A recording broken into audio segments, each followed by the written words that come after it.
Final Fantasy is easily one of the most well-known and beloved video game franchises of all time, so sure enough, Square Enix was determined to make their latest installment one of the most unforgettable game launches ever. Hi, I'm Joey with the Leaderboard, and we're here to give you the scoop on the latest group of heroes that's been riding the hype train all over EOS. Think you know everything about giant monsters, road trips, and the power of a good bromance? Then get your Regalia ready, because we're counting down 107 facts about Final Fantasy XV. Let's get started.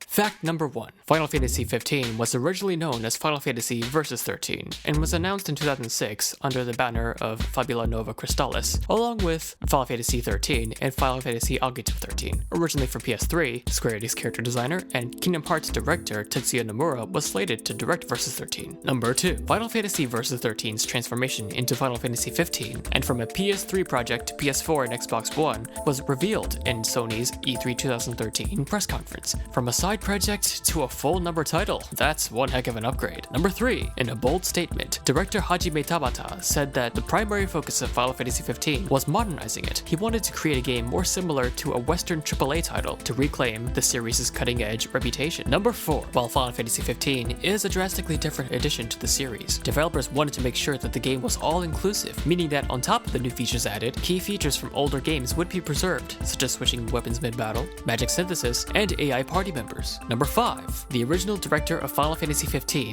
Tetsuya Nomura, was at one point determined to change the game into an epic musical. Could you imagine Noctis and Lunafreya singing to each other at their woes while taking down cactuars and behemoths? I wonder if it would control like DDR, or Parappa the Rapper, maybe Theater Rhythm. Number 6. The story is that just as Prince Noctis is on his way to get married, he hears news of his land being invaded, and his father King Regis and fiancée Lunafreya being assassinated. Noctis and his friends then team up to overcome all the creatures and obstacles along the way, so the Prince of Lucis can reclaim his homeland and avenge his family. Number 7. The protagonist's full name is Noctis Lucis Caelum, which translates from Latin into Light of the Night Sky. Square Enix sure does love using Latin in their video games and game titles. See also Dissidia Duodecim 012 Final Fantasy Prologus. Number 8. Noctis uses spectral weapon that he summons from thin air. That power comes from his family, as others in his royal bloodline could do the same. See King Regis in Kingsglaive. Number 9. Do you wish that you smelled like Prince Noctis Lucis Caelum? Because back in 2013, Square Enix actually sold a cologne with Noctis' name on it, and this was before Versus 13 became 15.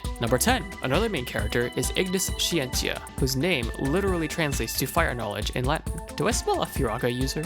Ignis actually grew up with Prince Noctis. A strong private education groomed him to become the prince's personal advisor, as well as the indispensable tactician of the group. Number 11. Following them is Gladiolus Amicitia. Gladiolus is Latin for little sword, though it is also the alternate name for the sword lily flower, mainly native to sub-Saharan Africa. Amicitia is Latin for friendship, which reflects the strong bond Gladiolus shares with his companions. What an adorable name for someone so beefy. Number 12. Following Amicitia family tradition, Gladiolus serves as Noctis' bodyguard, although their relationship is closer to a true friendship rather than master and servant. He uses his gift of strength to keep his friends safe from harm. Number 13. The final member of the group is Prompto Argentum, which literally translates to Quicksilver in Latin. Quicksilver is also the name of a handgun that has appeared multiple times throughout the Final Fantasy series. Will Prompto be the next person to wield it? He does use a pistol in the anime. Number 14. Prompto is the lighthearted merrymaker of the group. As a young man of common birth, he always carries more than his own weight in the group, eager to prove himself while keeping spirits high. Number 15. A main number Final Fantasy where you only play as one character? In 15's case, yeah, Noctis is the only playable character in the main story. If you want to play as his friends Ignis, Gladiolus, or Prompto, you'll get your chance in the downloadable expansion chapters in the future. Number 16. In an interview with Famitsu magazine, Final Fantasy XV director Hajime Tabata, as well as the first director and father of the series, Hironobu Sakaguchi, got to talk about their first encounter. One of their first interactions occurred when Tabata said he heard that Sakaguchi had congratulated them on their 10-year anniversary,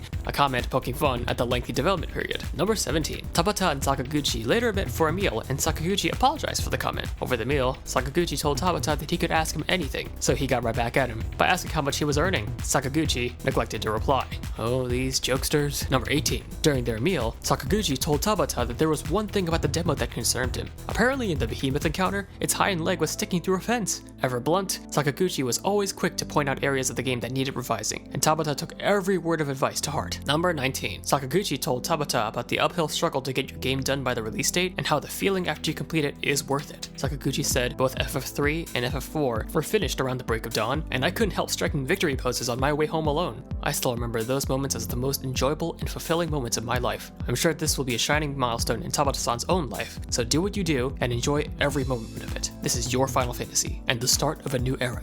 Tabata responded by saying, "My team will take those words to heart and hope to bask together in the morning sun as we go gold. We'll be sure to enjoy the process and won't let up until we're done." This sounds like the beginning of a beautiful bromance that can only be rivaled by Noctis and the gang. Number 20. So what the heck was going through the minds of the developers of this game? Well, Square Enix released a series of videos entitled Active Time Reports, where the director Hajime Tabata and other members of the team talked about character reveals and other such details over the years until the game's release. Give them a look. Number 21. Many of the monsters are based off of Yoshitaka Amano's monster designs from early iterations in the series, going all the way back to the first Final Fantasy. Monsters like the Behemoth and Cataplepus have already made a return. Number 22. The enemy nation of the Kingdom of Lucis is the Niflheim Empire, not to be confused with Nibelheim, Cloud's hometown, from FF7. They have essentially achieved world domination, save for Lucis, the last holdout kingdom. Niflheim is one of the 9 worlds of Norse mythology. Number 23. Final Fantasy is the first game to utilize Square Enix's Luminous engine. The demo used version 1.5, while the full version uses version 2.0. The game's confirmed resolution is 1080p at 30 frames per second without being upscaled, and aiming for 1080p 60 on PS4 Pro. Number 24. To say that FF15 is graphically impressive is an understatement. In a single frame, you could have up to 5 million polygons, pushing around 150 million polygons per second. That's almost unheard of for a video game. Each character's hair has around 20 to 30,000 polygons in it. That's the same polygon count as an entire character in FF13. Additionally, each character will have 600 bones. That's 12 times more than your average character in most PS3 or Xbox 360 games. That's also more than any character in any video game ever. Well, your measly 206 bones doesn't feel so impressive now, does it? Number 25. Where previous games in the FF series felt almost hyperlinear, such as FF13, FF15's open world dynamic really gives the player more and more to explore as the story goes on. The FF15 overworld is speculated to be around 600 square kilometers. To put that into perspective, that's 16 times bigger than the map of Skyrim and more than double the size of Grand Theft Auto V's map. Number 26. Final Fantasy will be taking a vacation from its turn-based strategy roots, instead presenting itself as an action RPG to the delight of some and dismay of others. Well, what's your take on it? Number 27. The music composer of Final Fantasy 15 is Yoko Shimomura. You might have heard her work in Street Fighter 2, Parasite Eve, the Mario and Luigi games, and, oh that's right, basically every Kingdom Hearts game in existence. Personally, I thank her for Guile's theme. It really does go with everything. Number 28. The indie rock band Florence and the Machine are providing unique vocal tracks to the soundtrack of Final Fantasy 15. Most prominent among their songs is their cover of Ben E. King's Stand By Me, which also incorporates a little of the classic Final Fantasy prelude. Number 29. Director Hajime Tabata didn't just include the song Stand By Me because he's a fan of it. He feels that it's from Noctis' point of view, expressing his gratitude to the people in his life, like his father, Luna Freya, his Choco Bros, and that's all I can say before spoiling things. Oh dear. Number 30. Legendary Final Fantasy artist Yoshitaka Amano contributed a mural to Final Fantasy 15, dubbed Big Bang. There are many details and hints as to the events and characters of the game in there. See what you can find. Number 31. Director Tabata admitted to being inspired by The Last of Us when discussing how he wanted the game's story to progress in a very careful and unforced way. Number 32. FF15 apparently got a lot of its inspiration from Western games. Tabata had his development team play a lot of The Witcher 3 in 2015. This undoubtedly helped fuel inspiration for the game's open world dynamic. However, Tabata ultimately credits the open world inspiration to The Legend of Zelda: Ocarina of Time. Number 33. Speaking of which, outside of Final Fantasy, Tabata's favorite video game series is The Legend of Zelda. Well, it's all making sense now. Number 34. Tabata's favorite Final Fantasy game is Final Fantasy VI, because of the high-level fusion of sci-fi mechanics like the Magitech armor blending into the fantasy world, which makes for a cool environment. Number 35. In 2015, as an accompaniment to their recent game Final Fantasy Type 0 HD, Square Enix released episode Disque, which gave gamers their first look at Noctis and Friends. The demo came with roughly 4 hours of content and gave players a small slice of the world of these characters. Number 36. In episode Duske, searching through the woods might reward you with a side quest to find the mysterious Black Chocobo. The quest requires the player to go to a very specific location. Good thing you have us. Once you get here, force yourself into the dense foliage, and the black chocobo should come running right out. Unfortunately, they're wild, so you can't ride them, but catching a glimpse of the rare creature should be reward enough. Number 37. In episode Dusque, they were on their way to Alticia so Noctis and Luna could get married, when Prompto totaled the car and they had to get it fixed. This led them to meet Cindy Alvarum, the game's primary mechanic. Number 38. Ever heard of a demo getting a patch? Well, that's precisely what happened with episode Dusque 2.0. It got performance updates, combat tweaks, and even new story features. Imagine if they kept working on Dusque and never finished the game though. Number 39. In order to get money for the car repairs, Noctis and the gang decided to slay a behemoth named Deadeye that they found out about from a wanted poster. Deadeye was described as being one-eyed, one-horned, purple, and people-eating. If you didn't already guess, this is a reference to the song Purple People Eater, written and performed by Sheb Woolley in 1958 with a similar line, one-eyed, one-horned, flying purple people eater. Number 40. There's actually another reference in episode Dusque. At one point in a cave, Prompto says, "Snakes! Why did it have to be snakes?" A famous line from Indiana Jones. I wonder if those movies exist in Neos. Number 41. Cindy's Japanese name is actually Sydney. This is important because in the FF series, Sid has been a name for a recurring character that usually appears as an important engineer or mechanic. In this installment, Sid Sophiar is her grandfather. In his youth, Sid actually fought alongside King Regis. Small world, huh? Number 42. In March 2016, Square Enix held an event called Uncovered Final Fantasy XV in order to reveal the release date for the game and a lot more. Number 43. Fear not, Final Fantasy fans, the Chocobo is making a comeback. And yes, that Chocobo did just drift. Number 44. At the Uncovered event, it was announced that Final Fantasy XV is getting a feature-length full CGI movie entitled Kingsglaive Final Fantasy XV. In the film, King Regis himself will take on the forces of Niflheim in an attempt to defend his kingdom. Number 45. For the film, King Regis was voiced by none other than Sean Bean. I'm starting to feel like Sean Bean has a certain theme in his characters. On the other hand, Luna Freya was voiced by Lena Headey, who is most known for her role as Cersei Lannister on Game of Thrones. Sean Bean, Lena Headey, I'm starting to feel a little tense here. Number 46. Nix Ulrich, the main Kingsglaive operative of the film, was voiced by Aaron Paul, most known for his role as Jesse Pinkman on Breaking Bad. We hear that there's a big crystal in the movie, just in. Number 47. Arden Izunia, the shifty Niflheim Chancellor, is voiced in English by Darren DePaul. You might have also heard him recently in another game, as Reinhardt from Overwatch. But that's not all. Arden Izunia's Japanese voice actor, Keiji Fujiwara, is no stranger to voicing smooth, suave characters with hidden agendas and red hair. He's been Reno in Final Fantasy VII projects and Axel and Leah in Kingdom Hearts. Number 48. Legendary Scottish actor David Gaunt is the face and voice of King Idolus of Niflheim. Game fans will recognize his voice most recently as Oswald of Karim from Dark Souls and Lord Aldia from Dark Souls 2. He was also that Dark Sorcerer in Quantic Dream's PS4 tech demo. Number 49. The movie was directed by Takeshi Nozue, who also co-directed Final Fantasy VII Advent Children. Number 50. While Noctis and his bros got subtle character design changes in the shift between Versus 13 and 15, like Gladio losing his shirt, the supporting cast had major shifts. Besides Luna Freya, King Regis and King Idolus also were changed to look more like their motion capture actors from Kingsglaive. Number 51. Assorted scenes from the Final Fantasy Versus XIII trailers, like a party with an Amano painting in the background, or the two kingdoms at gunpoint and sword point, were kept but recontextualized in Kingsglaive. Number 52. John Campbell is the face of King Regis, as well as his motion capture actor for Kingsglaive FF15. Funny enough, he was also the mocap actor for Arden Izunia, the Niflheim Chancellor. He's basically acting at himself when the two characters meet. Number 53. The photorealism of Kingsglaive is possible thanks to the Western Studios Digic Pictures and Image Engine, who also did the CG for Jurassic World and Game of Thrones. Number 54. The name of the crown city Insomnia is more than likely referring to the ever-present theme of dreams in FF15. For example, all of the Platinum demo is a dream, and you also collect dream crystals. Number 55. Tabata's favorite character is King Regis, because, besides playing an important role in the game, Tabata said, you start to think about the bonds that you may have with your own father. Number 56. But don't be sad when the movie's over. There's also a 5-episode anime miniseries called Brotherhood Final Fantasy XV. They really know how to please their fans. Number 57. Brotherhood Final Fantasy XV is part of a multimedia project to expand the world of Final Fantasy XV without having to create several games to do so. I'm looking at you, Final Fantasy VII. Number 58. In the anime, we see that Noctis' companions also possess the ability to forge materials out of thin air. This is likely due to their relation to Noctis, since members of the Royal Guard were also able to wield the King's magic, which is the signature trait of the Lucis family. Number 59. Niflheim, the frozen land of the dead, is depicted in the anime as being covered in ice and is ruled by the goddess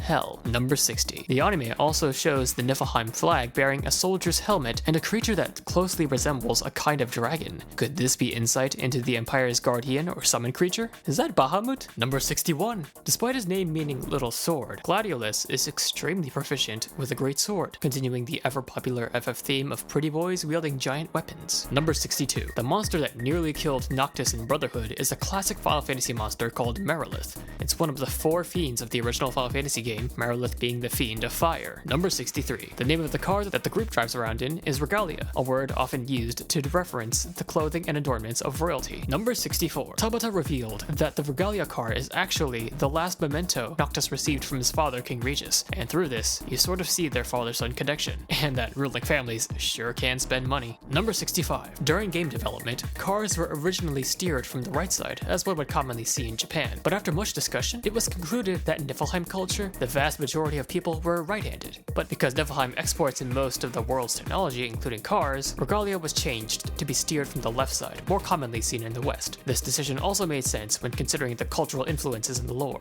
Number 66. Gasoline is a new key feature in FF15. Players have to pay attention to the amount of gasoline in the car, and if they run out, Noctis and friends will have to get out of the car and push it to the nearest gas station. Even in games, you can't escape it. Number 67. Players will be given the option to customize the Regalia, making each playthrough and road trip a unique experience. Number 68. Fun fact, cars are actually faster than chocobos. Who knew? But the chocobos are still pretty cool. Watch them drift. Number 69. While cruising around Regalia, players will also be able to listen to hit soundtracks from previous Final Fantasy games on the car radio. A sweet ride needs sweet tunes. Number 70. Oh yeah, did we mention that Regalia can fly? That's right! At the end of the Uncovered event, there was a surprise 15th announcement featuring a video clip where Regalia unfurled plane-like wings and took off. Cause where we're going, we don't need roads. Number 71. Don't get your hopes up about flying right away though. According to Tabata, the player will obtain the flying Regalia near the end of the game as an additional challenge. Number 72. Square Enix and Audi teamed up to create a one-of-a-kind Model R8 designed after the Regalia. Sadly,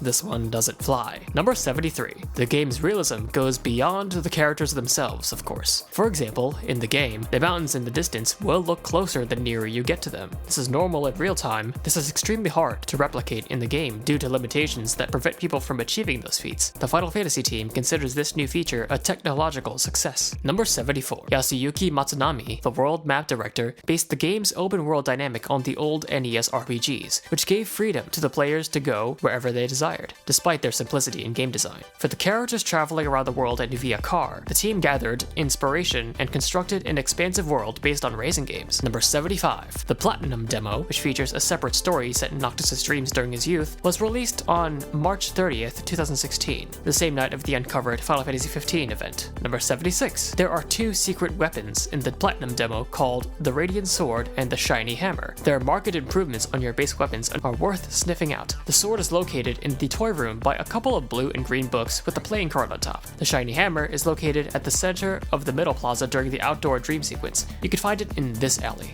There are also 2 secret weapons hidden in the area of the final boss fight, the Cross Shuriken and the Hero's Shield, which are completely hidden in plain sight. You can find them by scaling the tall building right behind you. Number 77. Meanwhile, fans may have also noticed how the Final Fantasy XV battle system has been overhauled, with thunder, fire, and blizzard spells causing unique damage to opponents. The eagerly anticipated RPG is also launching 2 new features when it comes to battles, as the game will cater to veteran players who enjoy the fast-paced fights, and the newbies who may prefer a slower, more guided pace via the wait mode feature. Number 78. Carbuncle is a recurring summon that's been appearing in the Final Fantasy series since 5. In the Platinum demo, Noctis has a Carbuncle companion that leads him through the dreamscape. Number 79. After completing the Platinum demo, you'll be given the option to name your Carbuncle. Then, when you get the full Final Fantasy XV game, you'll be reunited with your Carbuncle companion as a summoned creature. Aww, I love reunions. Number 80. Tabata believes that one unique aspect of Final Fantasy XV is that it's not just one specific character that's superhuman, and that they see the whole group and its relationship as the main character. Tabata said, "It's a new perspective on Final Fantasy. Because they're depicted so humanly, they're more believable in that sense." Number 81. Unfortunately, there are no playable female characters for the main group of protagonists. Tabata Tabata stated that an all-male party feels almost more approachable for players. Even the presence of one female in the group will change their behavior so that they'll act differently. So to give the most natural feeling, to make them feel sincere and honest, having them all the same gender made sense in that way.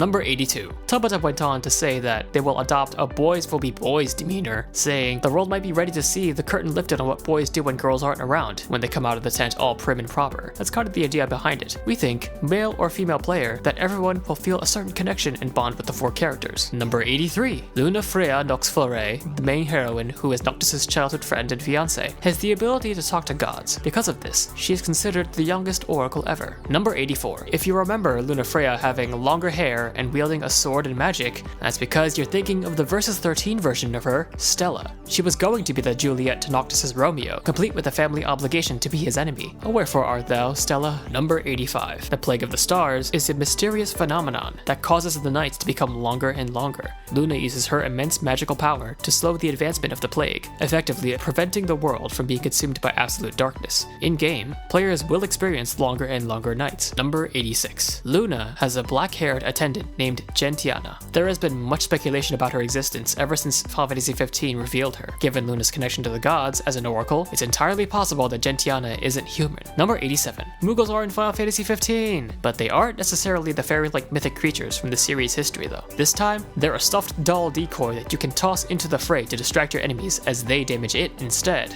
Harsh, Kupo. Number 88. Tabata had the art team watch a lot of National Geographic to get ideas for the game's creature designs. According to art director Tomohiro Hasegawa, he said that the goal was to create creatures, monsters that they could have documentaries about. From there, the team thought about how the creatures would explore their natural habitat, from finding food to protecting themselves. The team also went to zoos and watched documentaries to study various wildlife for inspiration, emulating their actions and physical traits for some of Final Fantasy's most famed enemies. Number 89. According to Mr. Hiromitsu Sasaki, the lead environmental artist, there are two types of location hunting that the dungeon team did. One had the aim of experiencing something, and the other aimed to collect dungeon reference resources. The team used a method called photo scanning that allows you to create a 3D model from a photo. Sasaki said, the reasons why we go out of our way to do location hunting and collect data is because it is actually quicker to use real rocks to get the data, and it obviously improves the final quality as well. Number 90. With the Luminous engine, the team adopted graphics that incorporated physics-based rendering to calculate the atmospheric simulation in clouds. This allows them to express various forms of lighting. By enabling physics-based rendering, the gap between the quality of pre-rendered graphics and graphics rendered in real time has narrowed significantly. Number 91. Despite the vast open world, players are not actually able to climb. You better use that flying regalia to get to those high places. Number 92.